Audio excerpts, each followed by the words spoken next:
Hello friends, my self अभी और we are going to start UPSC go channel. हम आज विजिन आईएएस की मंथली मैगजीन स्टार्ट करने जा रहे हैं अगस्त मंथ की। सबसे पहले हम पॉलिटी के टॉपिक से स्टार्ट करेंगे। आपको पता है कि मेरा पढ़ाने का तरीका कैसा रहता है। अपन जो भी स्टडी करेंगे उसमें पहला अपना कॉन्सेप्ट यही रहेगा कि अपन साथ के साथ में कॉन्स्टिट्यूशन के अगर पॉलिटी के अंदर कोई भी आर्टिकल्स उससे लिंक होंगे तो अपन उसके बारे में भी बात कर लेंगे। उससे क्या होगा, आपको आइडिया लग जाएगा कि इससे क्या बेनिफिट मिलेगा। चलो अभी फाइनली हम स्टार्ट कर रहे हैं। प्लीज़ चैनल को लाइक कीजिए, सब्सक्राइब कीजिए, कमेंट कीजिए। अगर कुछ भी इश्यू आता है तो आप आराम से बताइए ताकि अपन उसको सुधार करेंगे और आगे और बढ़ेंगे। चलो let's start the topic polity and governance. इसके अंदर पहला है topic digital personal data protection act 2023। अभी क्या हुआ है कि इसको अपन DPDP एक्ट बोल सकते हैं, DPDP एक्ट। और जो digital personal data protection act है 2023 का, इसके अंदर क्या मतलब अभी क्या सिस्टम हो गया है कि पहले एक बार आपको पता हो कि digital data protection act already आ चुका है एक बार के लिए। ड्राफ्ट 2019 में इसको इंट्रोड्यूस किया था, उसके बाद 2022 में इसको विड्रॉ कर लिया था पहले। लेकिन 2022 में इसके बाद इसको वापस नए फॉर्म में इसको लेके आए हैं और 2023 के अंदर इसको फाइनली ये अभी एक्ट के रूप में पास हो चुका है। ठीक है, प्रेसिडेंट ऑफ इंडिया ने recently granted assent to the digital personal data protection bill 2023 को अपने प्रेसिडेंट ऑफ इंडिया ने अभी परमिशन दे दी है। अब इसका फ़ायदा क्या होगा, जो अभी DPDP एक्ट है digital personal data protection act 2023, उसका क्या फ़ायदा है। तो इससे क्या होगा, सबसे पहले कि इंडिया की जो डिजिटल इकोनॉमी है वो बढ़ रही है तो उसको प्रोटेक्ट करना, उसके अलावा ईज ऑफ लिंग और ईज ऑफ डूइंग बिजनेस को फ़ायदा पहुंचाना, और उसके अलावा मिनिमम डिस्ट्रप्शन के साथ में डेटा को प्रोटेक्शन करना। ऐसा नहीं हो जाए कि अपन डेटा प्रोटेक्शन के चक्कर में इंडस्ट्रीज़ को डिस्टर्ब कर दें, ऐसा पॉसिबल नहीं है। इसलिए उसका सेकंड वे क्या है कि अपन क्या करें कि डेटा प्रोटेक्शन लॉ को मिनिमम डिस्ट्रप्शन के साथ में ये करें। ये तो इसकी सिग्निफिकेंस है। अब अपन थोड़ा सा इसके बारे में पढ़ लेते हैं, इसका जो हिस्ट्री है, बैकग्राउंड जो अपन पढ़ते हैं। सबसे पहले अपन इसको पढ़ लेते हैं। तो अभी हम सबसे पहले ये पढ़ेंगे कि सबसे पहले कैसे क्या हुआ, कि कैसे ज़रूरत पड़ी। तो सुप्रीम कोर्ट ने 2017 के अंदर जो केस है, KS Puttaswamy versus union of India case, उसके अंदर सुप्रीम कोर्ट ने कहा कि ये फंडामेंटल राइट है। आर्टिकल 21 के अंदर right to privacy is a fundamental right. ठीक है, उसके बाद जस्टिस श्री कृष्णन कमेटी ने इसको जो ministry of electronics and information technology है जी, उन्होंने क्या किया, एक जस्टिस श्री कृष्णा कमेटी। याद रखना, ये क्वेश्चन आ सकता है कि जस्टिस श्री कृष्णा कमेटी किससे रिलेटेड है। तो justice Shri Krishna committee data protection से रिलेटेड है।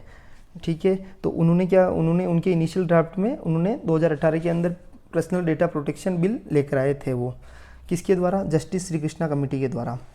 उसके बाद 2019 के अंदर, मैंने अभी आपको जस्ट बता ही दिया था कि 2019 के अंदर इस बिल को इंट्रोड्यूस किया गया था, फिर 2019 में इंट्रोड्यूस किया गया था। बट जॉइंट जो कमेटी ऑफ पार्लियामेंट होती है, पार्लियामेंट की जो जॉइंट कमेटी है, उन्होंने इसमें इतने चेंज बता दिए। उसके बाद इसको रिमूव करना, विड्रॉ करना, सरकार ने इसको सही लगा कि इसको विड्रॉ करना सही रहेगा।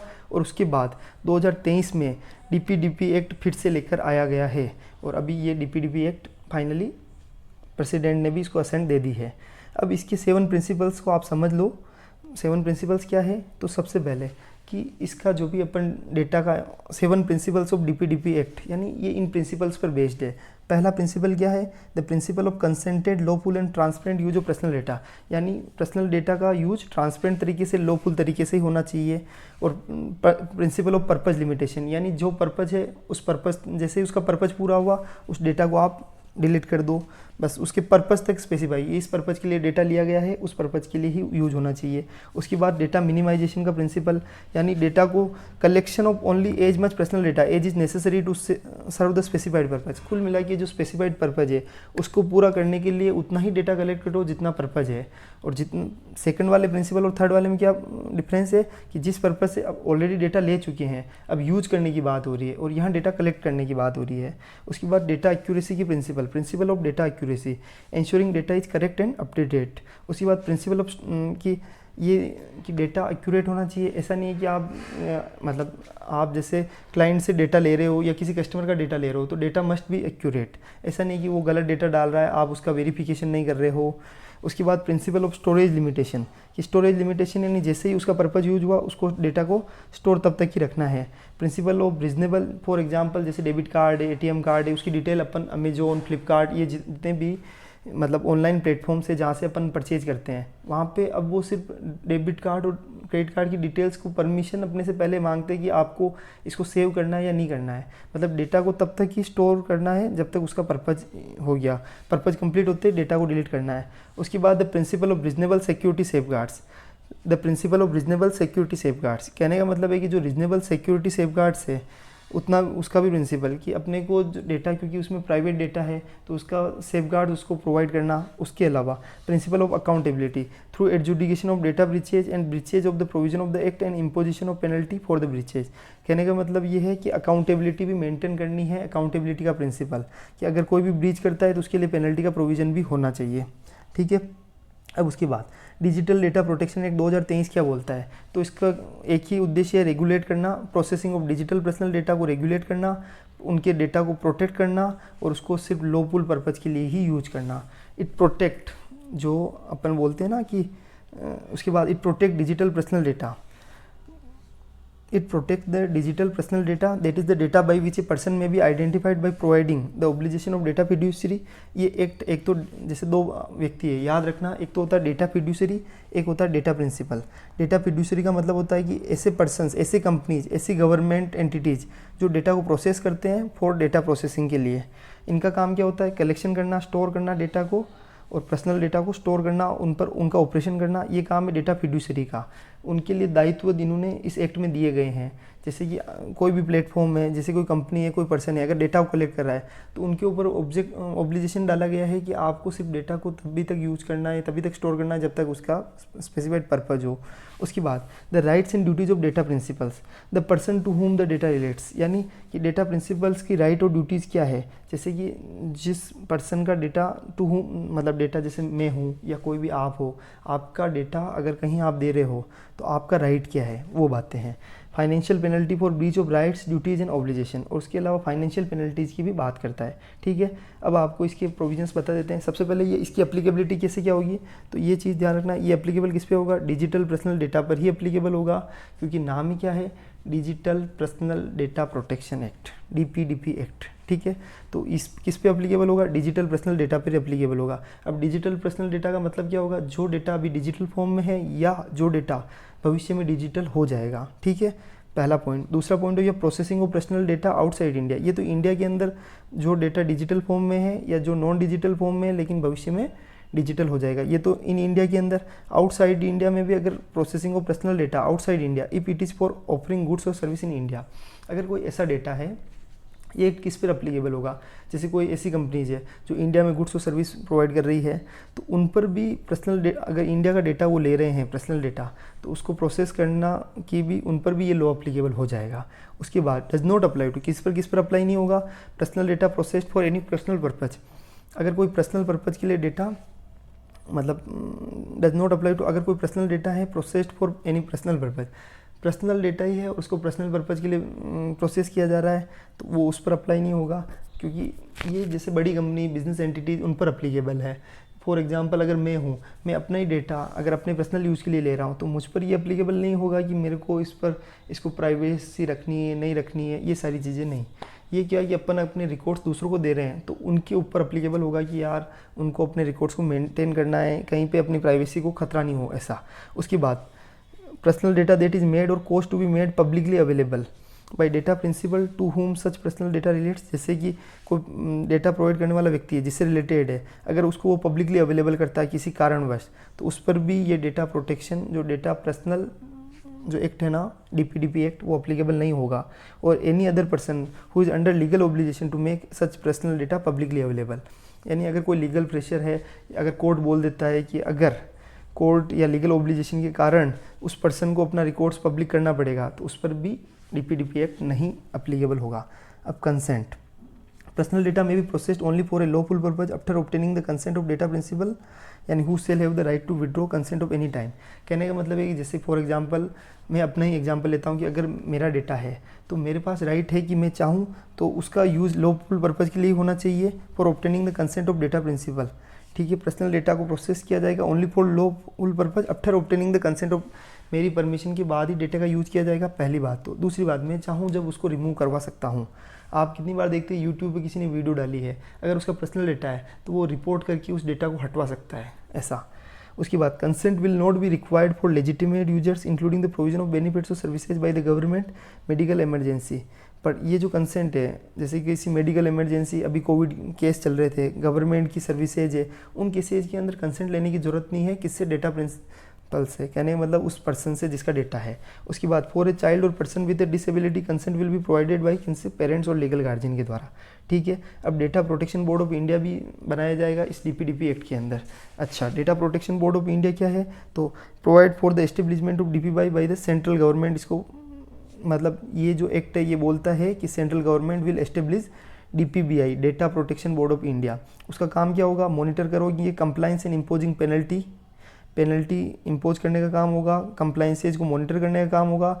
डेटा जो फिड्यूसरी है, यानी जिनके पास अपना डेटा पड़ा है व्यक्ति का या जो भी ह्यूमन बीइंग है, उसका डेटा अगर है तो उसको डायरेक्ट करना है कि आप necessary measures low in the event of, अगर कोई डेटा ब्रीच होता है तो उनके ऊपर एक्शन लेने का काम भी कर सकते हैं, ग्राइवेंस को हियर करने का काम भी है। ये सब काम है data protection board of India का। ठीक है, जो भी बोर्ड मेंबर्स हैं वो 2 साल के लिए अपॉइंट होंगे, याद रखना, और एलिजिबल है फॉर रीअपॉइंटमेंट के लिए। और इनके अगेंस्ट अपील कहाँ जाएगी, तो telecom dispute settlement and appellate tribunal, याद रखना, telecom dispute settlement and appellate tribunal को। उसके बाद rights and duties of data principal. Data principal कौन है, जिसका डेटा है, उसके राइट्स क्या है और ड्यूटीज़ क्या है। तो data principal will have the right to कि ऑब्टेन इन्फॉर्मेशन अबाउट प्रोसेसिंग, कि मेरे डेटा की प्रोसेसिंग कहाँ हो रही है उसके बारे में इन्फॉर्मेशन प्राप्त करने का अधिकार है मुझे, अगर कुछ भी करेक्शन करने का भी अधिकार है, और मेरे पर्सनल डेटा को इरेज करने का राइट भी है मेरे पास। अगर कोई ग्राइवेंस है तो उसको रिड्रेसल, मतलब मेरी कोई शिकायत है तो उसको रिड्रेसल प्राप्त करने का अधिकार भी है।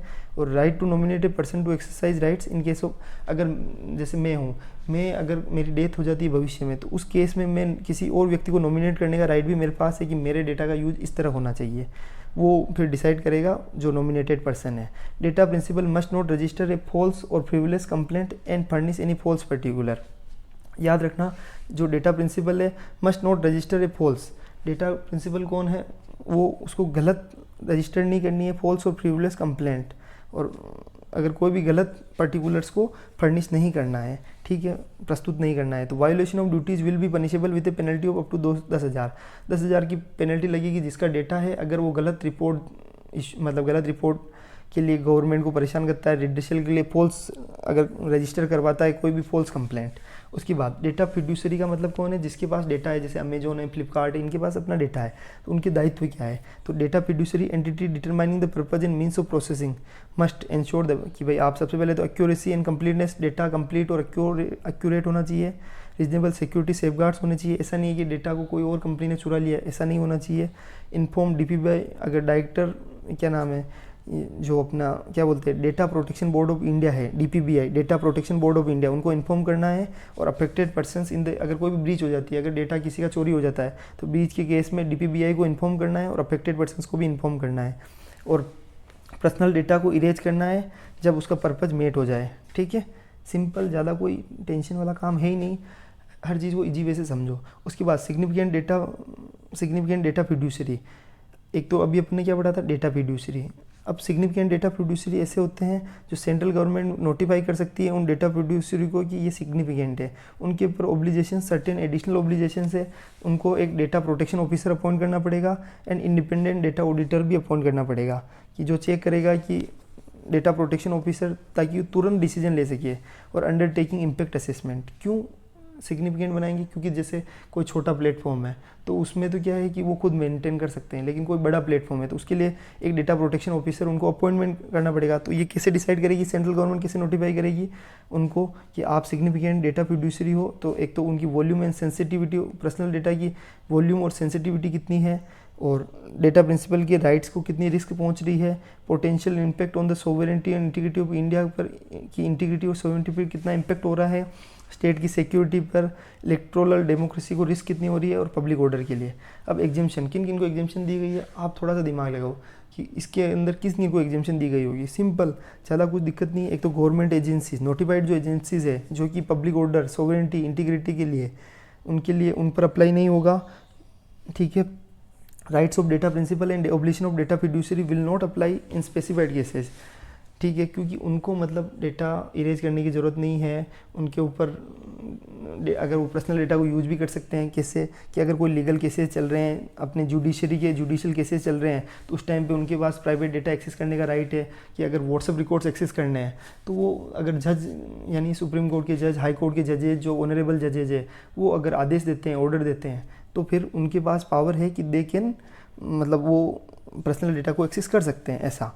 तो फॉर रिसर्च और स्टेटिस्टिकल पर्पज़ के लिए भी यूज़ किया जा सकता है। स्टार्टअप्स और other notified categories of data fiduciaries to legal rights and claims को एनफोर्स करना। उसके अलावा इन्वेस्टिगेशन के केसेस में जुडिशियल फंक्शंस को परफॉर्म करने के लिए, और इंडिया की जो पर्सनल डेटा, नॉन रेजिडेंट्स के जो पर्सनल डेटा है उसको प्रोसेस करने के लिए अंडर फॉरेन कॉन्ट्रैक्ट के अंदर, उस टाइम पे भी पर्सनल डेटा को यूज किया जा सकता है।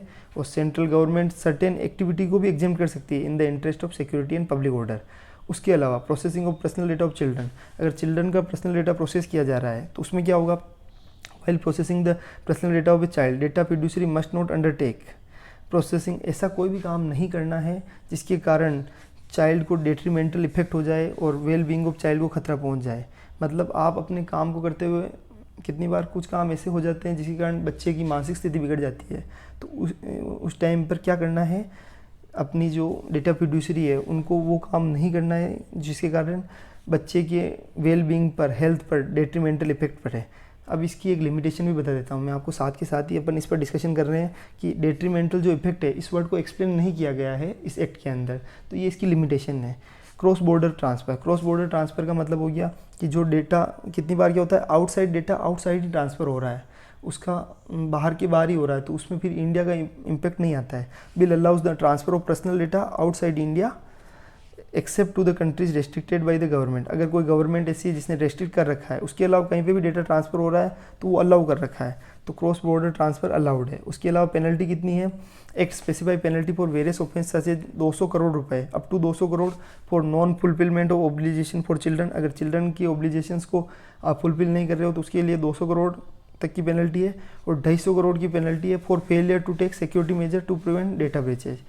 कि 250 crore for failure to take security measure to prevent, अगर कोई डेटा ब्रीच हो जाती है उसको रोकने के लिए आपने अगर कोई सिक्योरिटी मेजर्स लेने में आप असफल रहते हो तो 250 करोड़ तक की पेनल्टी, और चिल्ड्रन के ऑब्लिगेशंस को फुलफिल नहीं कर पा रहे हो तो 200 करोड़ की पेनल्टी। अब लिमिटेशन समझ लो, ज़्यादा कोई भारी बात नहीं है।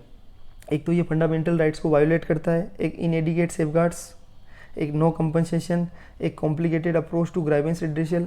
देखो मैं आपको समझाता हूँ। सबसे पहले तो वायोलेंट फंडामेंटल राइट्स को वायोलेट करता है, जैसे कि स्टेट के इन्होंने एग्जाम कर दिया। अभी अपने एग्जामेशन के अंदर पढ़ा था कि भाई सेंट्रल गवर्नमेंट नोटिफाई कर सकती है कुछ स्पेसिफिक एजेंसीज़ को, तो अगर सेंट्रल गवर्नमेंट ने किसी को नोटिफाई कर दिया है तो फिर वो फंडामेंटल राइट्स जो आर्टिकल 21 के अंदर, वो तो वायोलेशन हो ही रहा है ना। दूसरा, इनएडिकेट सेफगार्ड्स। समटाइम्स क्या होता है कि भाई इनएडिकेट मतलब know the transfer of personal data outside India, अगर इंडिया के बाहर कोई भी डेटा, पर्सनल डेटा ट्रांसफ़र हो रहा है तो उस पर अपन इन मतलब एडिकेट सेफगार्ड्स नहीं लगा सकते हैं, ठीक है, क्योंकि जहाँ पर पर्सनल डेटा का लो ही नहीं है तो वो कैसे सेफगार्ड्स लगाएंगे।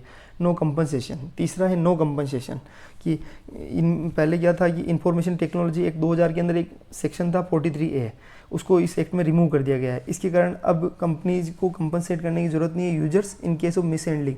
अगर डेटा को मिस हैंडल करते हैं तो उस केस में कंपनसेशन देने की ज़रूरत नहीं है, ठीक है।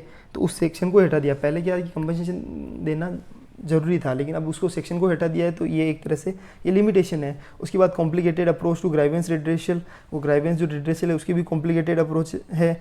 Unresolved grievance can be escalated to data protection board with further appeals to TD, अगर मामला अपील में जा सकता है, आगे बढ़ सकता है ऐसा। उसके अलावा RTI एग्जेम्पशन। RTI एग्जेम्पशन का मतलब आप समझते हो? RTI एग्जेम्पशन का मतलब होता है कि जैसे कि राइट टू इन्फॉर्मेशन, इसके अंदर राइट दिया गया है कि पर्सनल डेटा को एक्सेस कर, the act propose that the personal information of public official will not be disclose, उसको डिस्क्लोज नहीं किया जाएगा under the right to information act which could aid corrupt practices by not disclosing asset. जैसे कोई मतलब बहुत सारे ऑफिसर्स ऐसे होते हैं जो करप्ट होते हैं, वो अपनी असेट्स और लाइबिलिटीज़ को डिस्क्लोज नहीं करेंगे। कहने का मतलब है कि आरटीआई के अंदर पहले पावर था कि राइट टू इन्फॉर्मेशन के तहत एक जो पब्लिक ऑफिसर्स है उनकी पर्सनल इन्फॉर्मेशन भी जान सकते थे, लेकिन अब इन्होंने इसको हटा दिया है। अगर अब उनकी पर्सनल इन्फॉर्मेशन जान नहीं पाएंगे तो उनकी पर्सनल एसेट्स के बारे में पता नहीं लग सकता है, तो ये भी एक तरह से लिमिटेशन है। उसके अलावा क्लियर डेफिनेशन नहीं है, जो मैंने अभी आपको बताया डेट्रीमेंटल इफेक्ट वाली। उसके बाद no provision for some rights ऐसे हैं जिनके लिए कोई प्रोविज़न नहीं है। कुछ ऐसे भी राइट्स है जैसे कि मतलब डेटा पोर्टेबिलिटी और राइट टू बी फॉरगॉटन, उसके लिए स्पेसिफिकली कोई प्रोविज़न नहीं है। अब मैं आपको समझा देता हूँ, ये इस पॉइंट को थोड़ा सा याद रखना, right to data portability and right to be forgotten. ये इतना इंपॉर्टेंट इसलिए है क्योंकि अभी इसके ऊपर सुप्रीम कोर्ट का डिसीजंस भी आया था, और साथ के साथ ही अभी जैसे कि हम हैं तो आप भी इस अधिकार को यूज कर सकते हो। पहले मैं पढ़ा रहा हूँ, right to be forgotten, it is the right to remove or erase content so that it is not accessible to the public at large. अगर कोई कंटेंट आपको ऐसा लगता है कि ये गलत है या उसका सॉल्यूशन निकल चुका है, तो आपके पास राइट है, राइट टू फॉरगॉटन, यानी भूलने का अधिकार है कि वो कंटेंट रिमूव करवाने का अधिकार है। तो it is the right to remove or erase content so that it is not accessible to the public at large. सोचिए 2 साल पहले कहीं लड़ाई दंगा हो चुका था, फॉर एग्जाम्पल, उसमें आप इंक्लूड थे, मतलब इंक्लूड नहीं थे, बट मीडिया के अंदर वो रिपोर्ट आ चुकी थी कि हो सकता है, मतलब कितनी बार इंफॉर्मेशन आ जाती है कि भाई ऐसा हुआ वैसा हुआ, लेकिन सुप्रीम कोर्ट ने डिसीजन दे दिया कि ये व्यक्ति बेकसूर है। तो आपके पास राइट है कि आप उस घटना को रिपोर्ट कर दो, और जो भी जहाँ पे भी यूट्यूब मीडिया चैनल जहाँ पर भी वो है, आप सब जगह आपके पास राइट है कि आप राइट टू बी फॉरगॉटन का यूज करके उसको इन्फॉर्मेशन को हटवा सकते हो। उसके अलावा right to data portability, it allow individual to obtain and re use their personal data for their own purpose across different services. ये अलाउ करता है कि इंडिविजुअल के पास क्या राइट है, आप ऑब्टेन कर सकते हो, री यूज कर सकते हो अपने पर्सनल डेटा को फॉर अपने खुद के पर्पज़ के लिए, एरोज डिफरेंट सर्विसेज, यानी डिफरेंट सर्विसेज के लिए अपन यूज कर सकते हैं। अब वे फॉरवर्ड क्या है कि अपने को जो अपन ने क्या अभी क्रॉस बॉर्डर जो डेटा गवर्नेंस है वो प्रॉपर नहीं है, तो उसके लिए अपने को थोड़ा कार्य करना पड़ेगा। उसके अलावा डेटा राइट्स के लिए भी अपने को डेटा, जैसे राइट टू डेटा पोर्टेबिलिटी और राइट टू बी फॉरगॉटन, ये स्पेशली उन्हीं केस में यूज होना चाहिए जो कि किसी व्यक्ति की रेपुटेशन के लिए को ख़राब कर रहे हैं और लाइफ और आइडेंटिटी को ख़राब कर रहे हैं। लेकिन अब ये सभी के लिए यूनिवर्सल हो गया राइट, तो ये केस स्पेसिफिक नहीं है, तो इसका मतलब ये कहीं पे भी यूज हो सकता है। तो कुछ अधिकारों को कुछ सीमाओं में भी बांधना चाहिए ऐसा। उसके अलावा prevent misuse, terms like sovereignty and integrity of India should be clearly defined, उनको डिफाइन क्लियरली होना चाहिए ताकि उसका कोई मिसयूज ना हो सके। क्वांटिफाइंग टाइम ड्यूरेशन, ये सब वे एड है कि अपने को आगे क्या कदम इसमें और उठाने चाहिए। उसके अलावा क्वांटिफाइंग टाइम ड्यूरेशन को क्वांटिफाई करना, specific time should be defined ताकि अपन delete the data once the purpose has been fulfilled. कि जैसे कि फॉर एग्जांपल, मैं सिर्फ एग्जांपल दे रहा हूँ, ये इन्फॉर्मेशन नहीं है कि ऐसा करते ऐसा हो सकता था, कि ऐसा ये बोल सकते थे कि जैसे कि अगर ये डेटा यूज हो चुका है तो उसके अगले आपको 60 दिन में हटाना है, 30 दिन में हटाना है, 90 दिन में हटाना है, तो ऐसा बोल सकते थे, बट ऐसा कोई रूल नहीं है। ये सिर्फ मैं आपको एग्जांपल दे रहा हूँ, ठीक है। चलो ये अभी सब हो गया है। एक GDPR है, जनरल डेटा प्रोटेक्शन रेगुलेशन, एक है digital personal data protection act, ये तो इंडिया का है, DPDP एक्ट 2023, और एक GDPR, जो GDPR है जनरल डेटा प्रोटेक्शन रेगुलेशन, ये यूरोपियन यूनियन का रेगुलेशन है डेटा के लिए।